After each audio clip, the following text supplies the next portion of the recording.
Welcome back to the Student of the Game podcast. Once again, thank you all for tuning in. Hey, hit that like and subscribe button, please. It's free of charge. All right, so now we have round two of the NFL playoffs. All right, today's matchup, our first matchup, we have the Cincinnati Bengals traveling to the home field, Tennessee Titans. The Tennessee Titans, they was the number one seed in the AFC, so they did not play last week. That was the only team in the AFC that had a first round bye. So they should be well rested.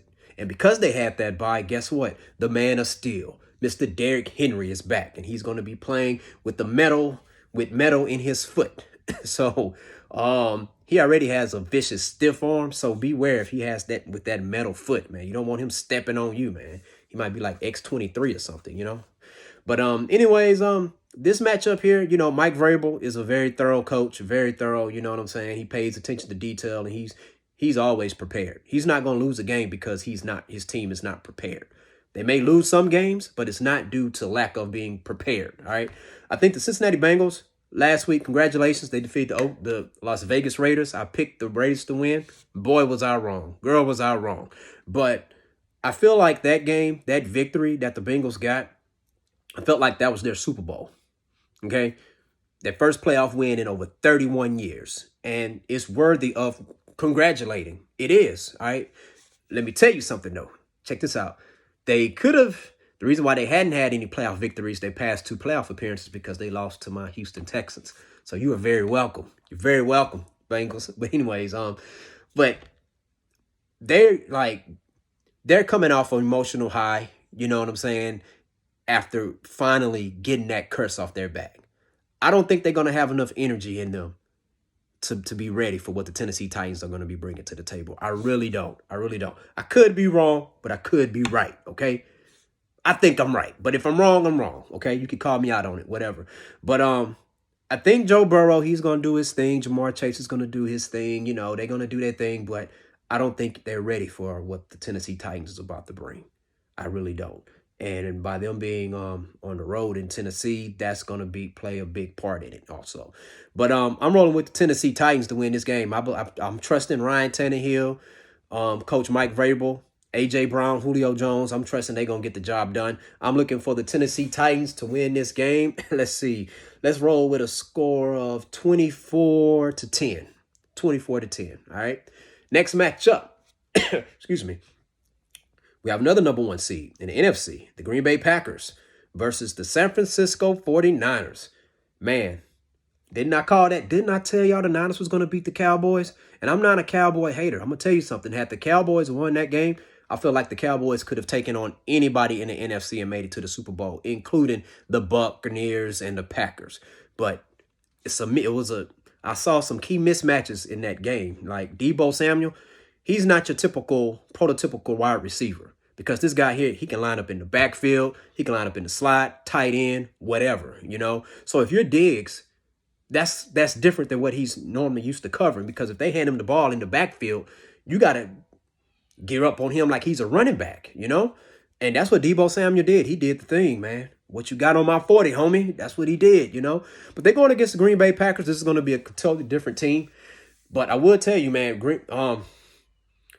Aaron Rodgers, the bad man that he is, he's been having some serious problems against the 49ers in the playoffs. He is 0-3 against the 49ers in the playoffs, okay? And for some reason, the thing about it is with the Niners, even when they had Jim Harbaugh and even with Kyle Shanahan, they are able to get pressure up on Aaron Rodgers with their front four. Bosa is going to be playing. They get pressure back there. They was able to get to Dak Prescott, and Dak Prescott is more mobile than Aaron Rodgers, okay? They got a solid secondary, good linebackers. This Niner defense is legit, people. I'm telling you. I think they could present some problems to Green Bay. And if the Niners win this game, I would not be surprised, okay? I will not be surprised. So for some reason, they have a way of making Aaron Rodgers just not play his best football, okay? And that's because they can get to him. Also, the Packers, they don't do a good job stopping the run. What do the 49ers specialize in? It's not passing. It's running the football. If they're able to continue to get the yardage that they get from their running backs, and I don't know what they're going to do with Deebo Samuel, and then you got to worry about George Kittle. Oh, man, it's going to be a problem up there in Lambeau. It's going to be a problem. Now, you still, got to deal with that bad man himself, Aaron Rodgers and Devontae Adams and them and Randall Cobb and them boys, but and Jones, but still, man, I'm looking at the 49ers to win this game. Seriously. I'm looking, I don't care if it's in Green Bay. I do not care. Let me tell you something though. Niners fans travel. They travel. You saw they were deep up there in Dallas. They travel. I saw more red jerseys than blue and silver jerseys. And I could have sworn I saw a few Dallas Cowboy fans take off their Cowboy jersey and then flip on the Niners jersey. For real. For real. Go Google it. You'll find it. But I have the San Francisco 49ers winning this game here. I'm going to roll with a score of, I'm going to roll with a score of 27-20. All right, got the Niners winning this game. Jimmy Garoppolo can't screw it up. All right, can't screw it up. Now, if the Packers put the Niners in a situation where the Niners got to play from behind, then it's over. Okay, but I got the Niners winning this game. I trust Kyle Shanahan in his run game. Okay, excuse me. All right, the next matchup, we have the Buffalo Bills versus the Kansas City Chiefs. Man, this is going to be a good one. This is going to be a good game. You got Josh Allen versus Patrick Mahomes. Patrick Mahomes, man, he's come a long way, man. The Patrick Mahomes at the beginning of the season is not the same Patrick Mahomes at the end of the season, okay? The second half of the season, dude has been playing phenomenally well, okay? That game is going to be Sunday night. This is a tough one, man. If you're the Buffalo Bills, last year, you remember the pain and the agony that you went through when you lost to the Kansas City Chiefs. That means something, but it doesn't mean everything. It doesn't, okay? The Buffalo Bills, they spanked the crap out of the New England Patriots. Big-time rival. Blew them out, okay? Listen, it's not going to be any blowing out the Kansas City Chiefs. You can score a lot of points on them, but they're going to score points too. They're going to punch back. Like, you hit them with a jab, they're going to come with an uppercut. You hit them with an uppercut, they're going to come with a hook that can KO you, for real. All right, so you got to be careful how you play this if you're the Buffalo Bills. So their defensive backs is going to have their work cut out for them.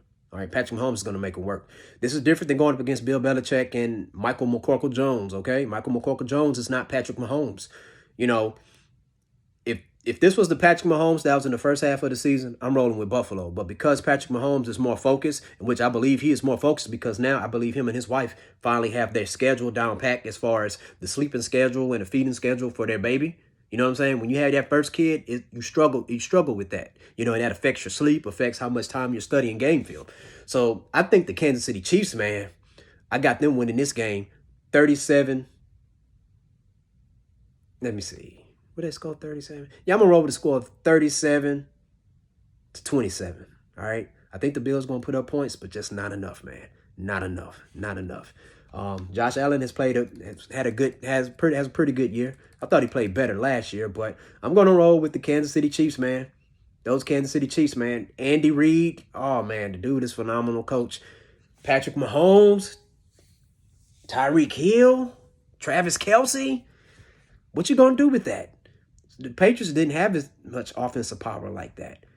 And there were times when Michael McCorkle-Jones was moving the ball well, okay? But he just didn't have the firepower and doesn't have the gunslinger in him to overcome what the Bills were bringing to the table. And then he was also in Buffalo, and then also that's a division rival game. And for the Bills, that was a massive statement game. Like, they beat the Patriots down to the Pope, for real. Because it's like they take that personal because they're division opponents. And I'm pretty sure they're going to take this matchup against the Chiefs personal. But I really believe that them blowing out the Patriots the way they did more than beat them. They beat the crap out of them. I think by them beating the Patriots down that way, that right there, I'm not going to say it was their Super Bowl, but I think if they lost to the Chiefs, they still going to feel great about entering the offseason because we blew out the Patriots, Bill Belichick, okay, in the playoffs. On them 2 games out of 3. No COVID and stuff like that. They had their crowds in New England. We had our crowd and stuff, all right? And they probably believed that they could have beaten them a third time had the weather not has been as bad as it was in their first matchup. I'm rolling with the Kansas City Chiefs, people. It's the reason why they were the number 2 seed. I'm rolling, like I say, rolling with the score 37-27. Don't be surprised if the Buffalo Bills get out to a good lead, but listen, that's the worst thing you can do. Get up to a big lead on Patrick Mahomes, because guess what? oh, that's when you're going to just be like, oh, it's time to get it on, baby. Boom, boom, boom, boom, boom. All right. So I'm rolling with the Chiefs on that 37-27. All right. And on our final matchup, I need some water. We have the Los Angeles Rams versus the Tampa Bay Buccaneers. This is going to be a good one. I'll tell you why it's going to be a good one. Of course, it's going to be a good one, but let me tell you why it's going to be even a better one. Okay, so when they played earlier this year, Deshaun Jackson caught a 75-yard bomb from Matthew Stafford, and you can see head coach Sean McVay running around the sideline or whatever and stuff. Now, I can see if Sean McVay does that every time his team scores or do a big play like that, but he did that because he was going up against Buccaneers and probably it was Tampa Bay. And if you Tampa Bay, oh, you want to run on the side like that? Okay, got you. There's no doubt in my mind that they have forgotten that. They have not forgotten that, especially Brady. Brady will smile in your face like, yeah. I don't even know what you're talking about. But at the end of the game, if they win, you're going to be like, yeah, we got them chumps back for that. You know what I'm saying? But the Buccaneers, they got a lot of injuries on that offensive line. I don't know how they're going to overcome that. I'm pretty sure they'll figure the way out. Just because I don't know how they're going to overcome it doesn't mean that they're not going to overcome it. I'm not Bruce Arians or Todd Bowles. It's going to be a tough matchup, though. Jalen Ramsey going to be on Mike Evans. Man, that's going to be a real good matchup. But Brady, you got injuries to two members to your offensive line. You got to deal with Aaron Donald coming up through the middle. You got to deal with Von Miller coming on the other side. They have history. He has history with both players. They know how to get to the quarterback and apply pressure on you. I'm assuming, hey, Gronk and O.J. Howard and Cameron Brate, tight ends, they're going to play a huge factor in this game, okay? Because you have to guard those guys. So maybe they're going to catch Von Miller out in coverage or something like that, but you still have to be accountable for those guys. On the other side, you got Cooper Kupp and Odell Beckham Jr., who's looking phenomenal. 6 touchdowns so far in 5 games with the Rams? That's real good. It's a whole lot better than how he did with Cleveland. Man, this is going to be an interesting one. Sean McVay's supposed to be an offensive guru. He's supposed to have a quarterback who's a lot better than Jared Goff.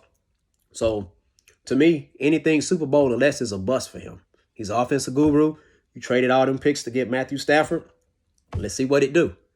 So I tell you what, as much as I don't like going against Tom Brady, betting against him, I'm going to roll with the Los Angeles Rams to win this game. Got the Rams winning this game. Let's roll with a score of 26-20. Okay? It's going to be a close game. 26-20. Los Angeles Rams. All right? So, let's go and do a recap on the picks that we did today. All right, so matchup number 1, we got the Titans versus the Bengals. Got the Titans winning that one. Next matchup, we have the Niners versus the Packers. I got the San Francisco 49ers winning that one. Next matchup, we have the Bills versus the Chiefs. I have the Chiefs winning that one. And our final matchup, we have the Rams versus the Buccaneers. Now, the Rams versus the Buccaneers comes on first tomorrow, all right? And then the Chiefs and the Bills play next. All right, so that's my thoughts. Those are my picks for the NFL playoffs round 2.